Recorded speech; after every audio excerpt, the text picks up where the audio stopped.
Oh boy, doing this was way harder than I thought. Just the mental idea of doing this video is exhausting. And there's a there's 100% chance I'm doing this after Salah because we're here.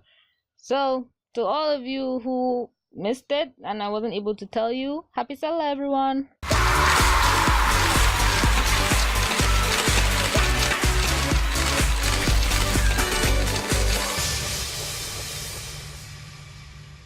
No need for intros, I've been putting this off for long enough as it is. We're on a tight schedule, let's jump right into it. The virtual celebrity. Can non-Muslim people celebrate Ramadan? I've always wanted to experience new things. Is this something I can do?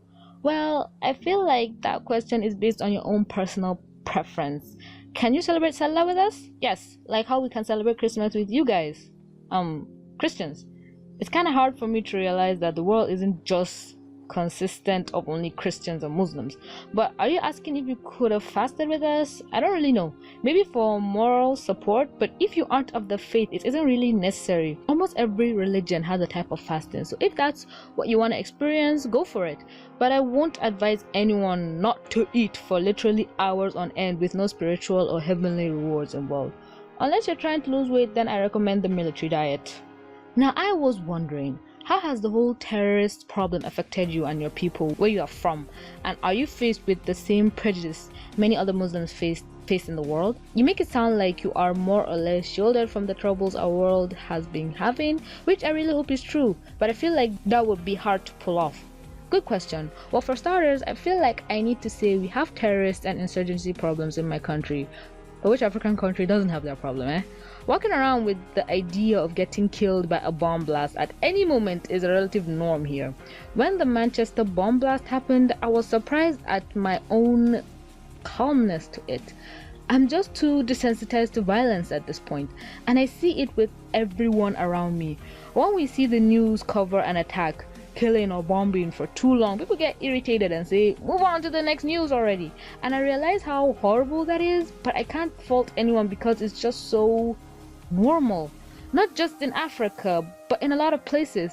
I don't want to defend the mindset, but imagine coming from a place where hundreds of people die a week and they only get that running title at the end of the news page. And that's if they're lucky. You know, those ones that say 58 died today and only run for a max of 2 hours. You don't even see the name of the people, anything like that.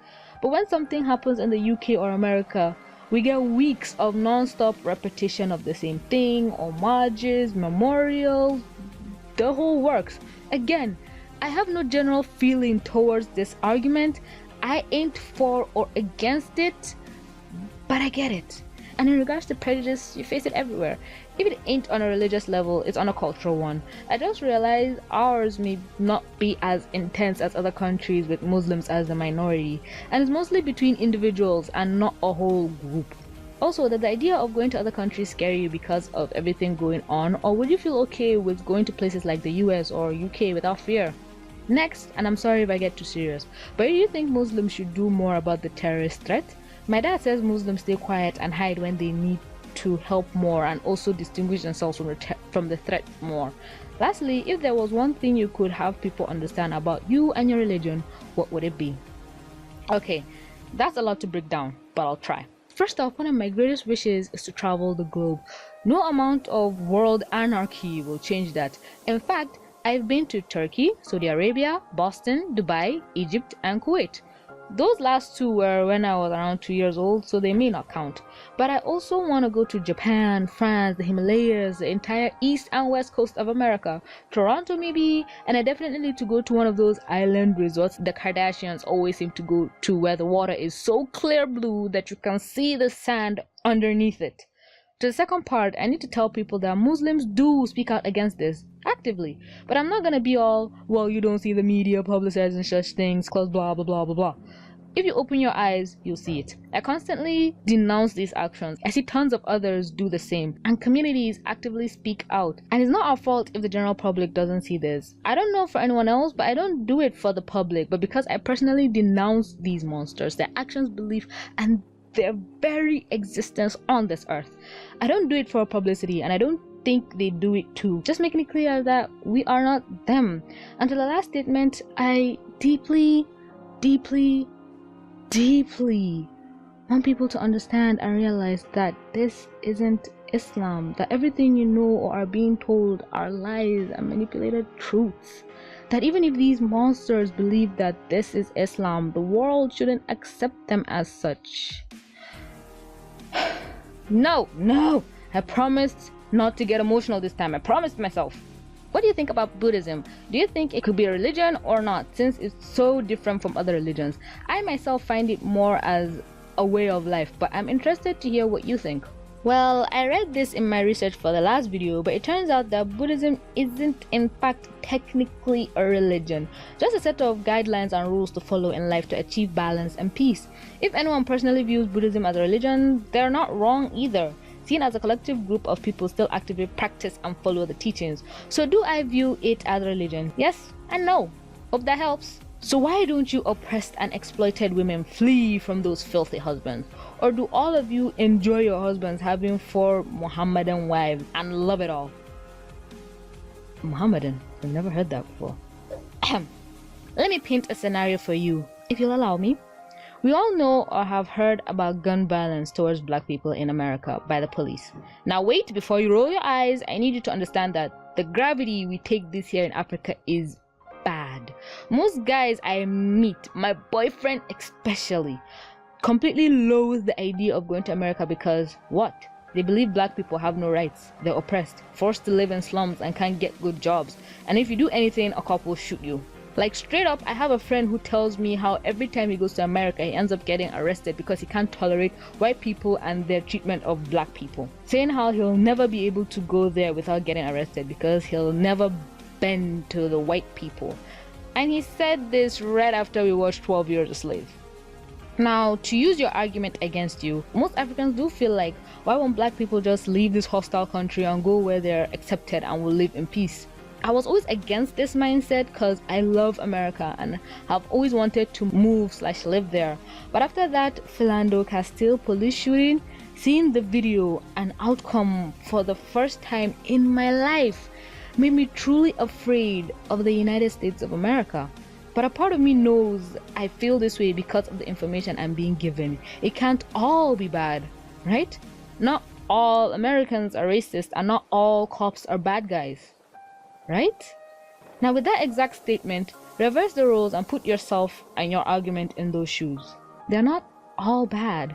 Fact is that not all of them even marry more than one wife, and those that do get no pity from the community because the wives turn the men's lives into living hell with fights and wreaking havoc, black magic, yes, and sometimes going as far as harming or killing the children. It's a war zone, and some of the husbands die early from stress or all the black magic. And again, no one pities the idiot because it was his own choice. There are so many rules that even come along with marrying another wife that most don't follow. But this video will be 80 hours long if I go into that monster. But I'll leave this question with this because it gives me hope. Most guys in my age group / generation have no intention of marrying more than one wife. Why? They learned from the stupidity of their predecessors. My boyfriend, for one, cannot even fathom the idea of having more than one wife. My friend Khadija has adamantly stated she will never be with someone who will marry again. Unlike her, I was raised to accept the fact, so I can live with co-wives. But a ton of my friends can't. One even going so far as to say she'd set the bed on fire with the husband and the other wife if he does get remarried. Also, a lot of our moms are only wives to our dads. So don't go thinking every Muslim has 4 wives and 16 kids. No. Just because you can do something doesn't mean people want to. My friend, who is also Muslim, says that her family drinks smoothies made of dates on the mornings before Ramadan fasting. She says they really fill you up and give you a lot of energy for the day. So you could try that to be less sleepy. This is genius! And I have a question that's a little more lighthearted than what happened in this video. Do you ever just say, heck with it, for your hair on some days and not brush it or something since no one will see it anyway? Because I know I would if I wore a hijab, and by that I mean every day. I love your personality so much and I hope you have a happy Ramadan. Keep being awesome. I can go 2 to 3 months without touching my hair, yes. I know I'm not hijabi, a girl that wears a hijab. I leave my hair open or covered with a light scarf. That's it for me. A lot of Muslim girls that don't cover their hair have fancy hairdos. When I don't, I usually do braids, which are so comfortable for me. Have you visited the US? Have you visited Chicago? What's your favorite food? What's your favorite Disney movie? Yes, I've been to the US. No, I haven't been to Chicago, although I very much wouldn't mind visiting. My favorite food that isn't a local dish is fast food type foods. Anything unhealthy and will kill me in 3 years basically. And my favorite Disney movie is Tarzan, mainly because Africa, but I also love The Princess and the Frog, Aladdin, and the likes. So, you admit that the men are able to justify their actions because of the religion, yet you continue to support it? I support the religion, not the men. That's like saying just cause a woman can't justify her reasons for abortion, you shouldn't support the whole process. And this coming from me when I just realized I'm pro-life. But that's not the argument. You are trying to say that just because you can justify an action with something, that thing should be denounced? Do you have any idea how flawed that argument is? Let me give examples. Ahem. So you admit that guy who went to shoot the school was mentally ill, yet you continue to support the mentally ill? So you admit that girl suffers from depression and doesn't want people around her, yet you continue to try to get close to her? So you agree Mexicans are stealing all Americans' jobs, yet you continue to allow them into the country? I hope you get my points. The ends do not in any way justify the means. Just because someone uses something to do bad doesn't mean that thing was bad. It's like a gun or a knife. You can view it as a weapon or as a safety device to be used in self-defense. The person holding the gun can choose which action to follow with it, because at the end the gun has no control over the man, quote unquote. Islam can't control people's actions. All it tries to do is guide them. It's the person's choice to follow it or not. My questions are, in your opinion, what is the best country for Muslims of all affiliations, women, LGBT, etc., that is still a majority Muslim country? What are the worst countries for Muslims of all affiliations that are still majority Muslims? Random, semi-related questions. How many languages do you know, what want to know, or are learning, and why those languages if you are learning / want to learn them? Well, one, I don't think there is any place on earth with what you describe, and no amount of research can ascertain me with that knowledge. For some reason, Dubai is the only thing that comes to mind, and even they have transgender laws. But everywhere has laws. My country doesn't allow gays, not for religious reasons, I think. And most other places too. Look, the world is a scary dark place out of America. Okay, you can live bold, proud, and free. And for your own safety, I advise you stay there and only leave when on vacation. Because no place is better or worse. Everything that has an advantage has some hidden disadvantages too. Fact of life. I predominantly speak 2 languages, English and... This is a big location reveal for me, but it's one of the second most spoken languages in Africa, which is a big shocker. But the second one is Hausa, which is my native mother tongue, and I am quite versed in it.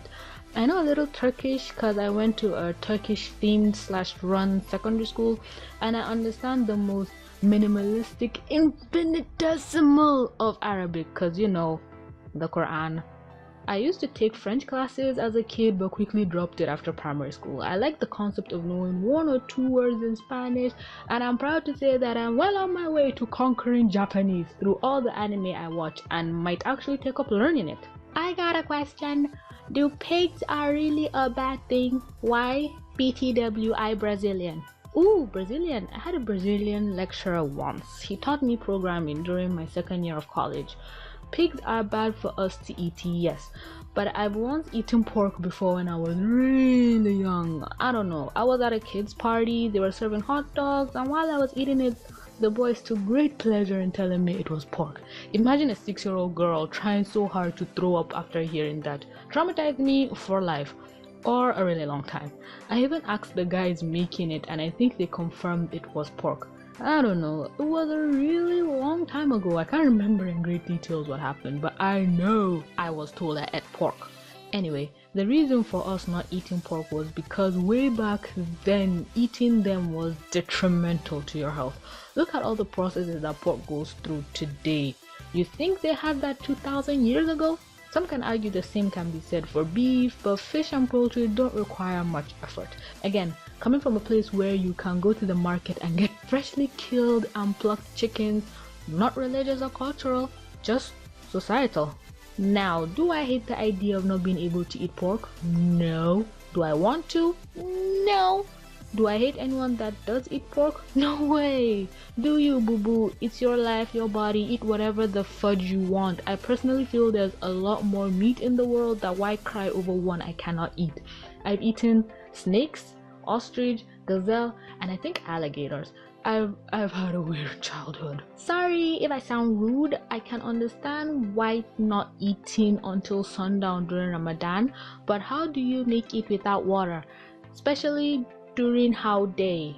Okay, you have no idea, and no, that wasn't rude at all. The hardest part about fasting to me is not drinking the water. It terrifies the living daylights out of me every time I see the clock counting down to sunrise and I drink a gallon's worth of water just to keep my sanity, maybe 2 gallons. And do not get me started on the mental and physical torture of getting the hiccups while fasting. To all my Muslim homies, raise your hands if you feel me. I feel like the fact that you live in a Muslim nation and you aren't comfortable with free speech says a lot about the religion. When have I ever been against free speech? It's like my motto in my house, and my nation isn't a Muslim one. There are no Muslim nations in Africa. And I just realized I now find the term Muslim nation offensive, but I'm not gonna stop you from using it. How come people like to accuse others of something when they are guilty of it themselves? I wonder. You say I'm not comfortable with free speech, when in reality I only claimed what was said of me made me sad, but I still tried to clarify the fact that I didn't blame anyone. Here's some truth I'm about to drop on you. There are terms used to describe homosexual males and black people that's considered incredibly offensive. I'm thinking about making a video about this in the future. But where I come from, they are used as everyday slang words. I'm not going to use it here because it's a Ramadan video and the same rules apply. So if I go to the US, sorry America for constantly using you as an example, but you always seem the best one to use. If I go there and say these things, I'm rude, offensive, insensitive, I'm probably racist. So to me, I feel like I'm being denied free speech, but to you guys, I'm just not being... what's the word y'all use? PC, is it? Politically correct? So why then, when you say things that I find offensive, I let you know they are offensive since you probably didn't, am I then being uncomfortable with free speech? Don't get emotional. Don't get emotional. Don't get emotional. The virtual celebrity, I'm a Christian, and I think it's amazing that you were brave enough to call for any and all questions about your religious beliefs on YouTube. I would be reluctant to do that given all the ignorant and hate-filled questions I would likely receive, and I live in a Christian-dominated society. If you don't mind me asking though, what are the basic beliefs of Islam? I don't know much about the religion other than it follows the teaching of the Prophet Muhammad. You even called that prophet correctly. Bless you. Well, I don't know if there are much basic beliefs, but we do have the 5 pillars of Islam that if you follow means you're good to go on this plane of existence. And those pillars are: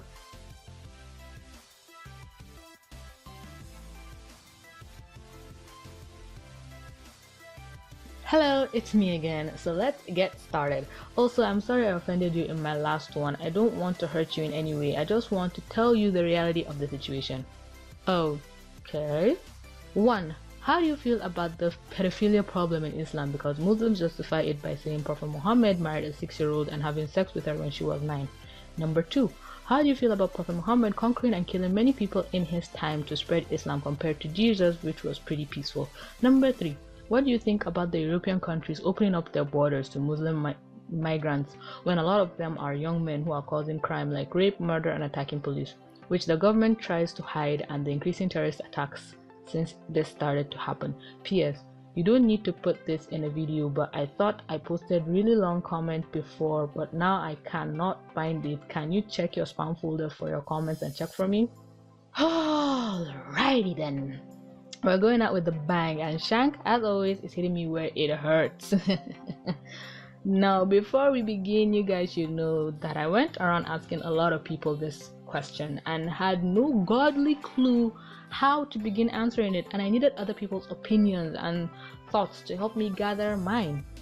So the first group I posted in, one of the girls gave me a very passionate reply. The second one was a group filled with my friends. We're 5 in the group, 3 Christians and 2 Muslims, me and Khadija. And I can just say with utmost clarity that our friendship will never be the same. My God, was it terrible. We were heatedly debating back and forth, bringing arguments and counter arguments, and it was bad. And me and Khadija learned something. We finally truly understood how the world viewed Islam, and it was bone-crushingly depressing. These people have... never mind, back to the question.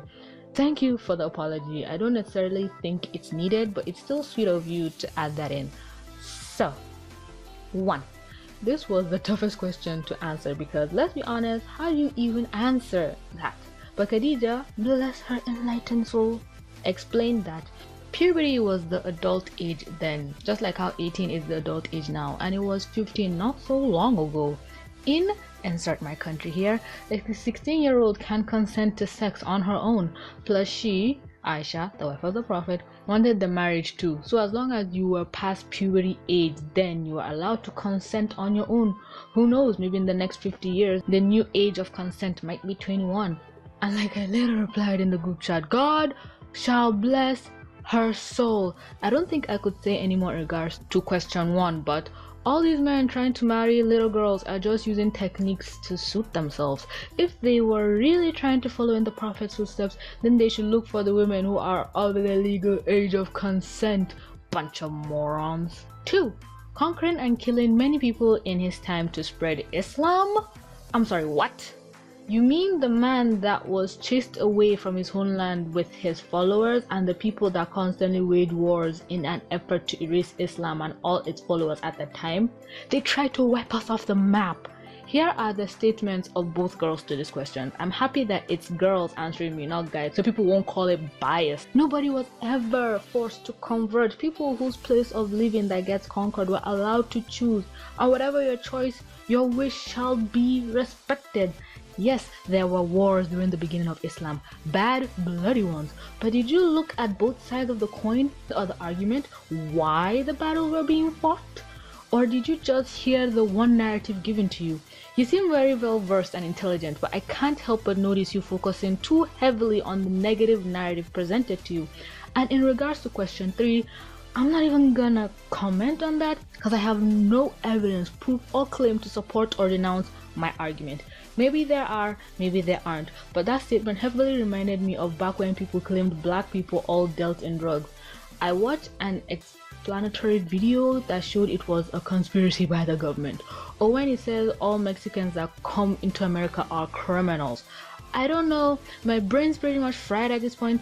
To anyone or Mexicans thinking I'm picking on them or calling them out, nah blues, I love you. Anyway, that's all the questions I got. Thank God. I'm sorry for only being able to do 2 Ramadan videos this year, with one coming out way after it ended, but I'll try to do a much better job next year, inshallah. I have a billion more things I want to say, but I'm too bone-crushingly tired and mentally exhausted. Please don't hate me. I'm actually trying my best to be fair, impartial, considerate, and understanding, but you guys need to keep in mind that at the end of the day, I'm still human. I love you all so much. Huge thanks to all that asked. I hope they see my replies to their questions, and with that, this video comes to an end. I'm too tired to do my sign off.